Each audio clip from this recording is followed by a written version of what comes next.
La jeune fille but une potion mystérieuse au goût terrible. La seconde suivante, son corps commença à rétrécir à une vitesse folle. En quelques instants, Alice passa d'une taille normale à celle d'une petite souris. Elle se précipita vers la petite porte, espérant quitter cet endroit au plus vite, mais à sa grande surprise, elle se referma sous ses yeux. La clé posée sur la table était désormais complètement hors de portée pour la minuscule Alice. Elle essaya tout ce qu'elle pouvait imaginer, mais n'arrivait toujours pas à grimper sur la table. Alors qu'elle était sur le point d'abandonner, elle baissa les yeux et remarqua une boîte en verre placée sous la table.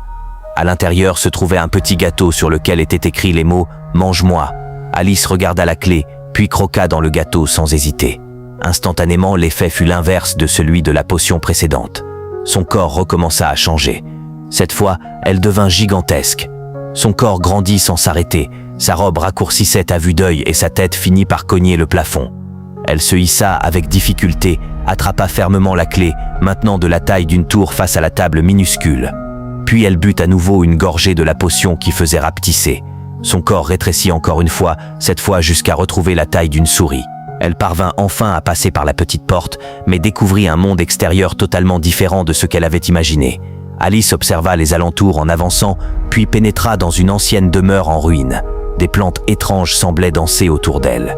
Un dinosaure volant et un cheval ailé se battaient dans le ciel, rugissant l'un contre l'autre. Face à tout cela, Alice ne put s'empêcher de s'exclamer, fascinée autant qu'effrayée. Au moment où elle se retourna, une créature étrange apparut soudainement devant elle.